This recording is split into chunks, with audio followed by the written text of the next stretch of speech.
A heart awakened to wisdom. Today, I felt a shift in my understanding of Proverbs 1:7. The fear of the Lord is the beginning of knowledge.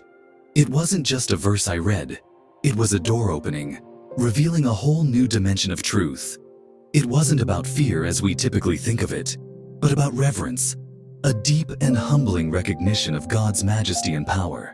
As I pondered the verse, I pictured the wise men kneeling before the baby Jesus.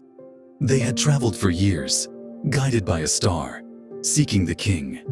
And when they found him, they didn't just acknowledge him as a king, but they bowed low, prostrating themselves before the divine.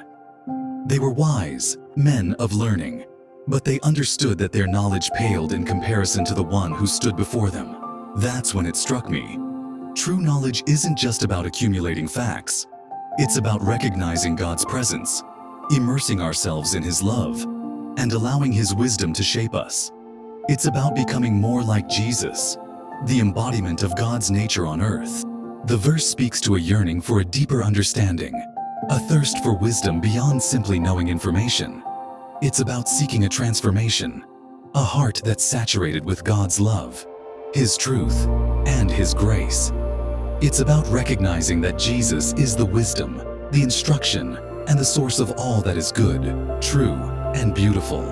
I realize now that I haven't always been a wise man. I've fallen into the trap of pursuing knowledge for my own gain, of valuing facts over faith, of clinging to my own understanding instead of seeking God's guidance. But today, I'm humbled by the wise men's example, by their devotion, by their surrender. I want to be like them, seeking God with all my heart, allowing myself to be transformed by His presence, and embracing the journey of true knowledge, which begins with a heart that reveres the Lord. As I write these words, a peace settles over me, a sense of gratitude for the wisdom that's revealed, a longing to walk in the light of God's truth, and a hope that my heart will always be drawn to Him, the source of all wisdom, the King of Kings, the one who is worthy of all our adoration.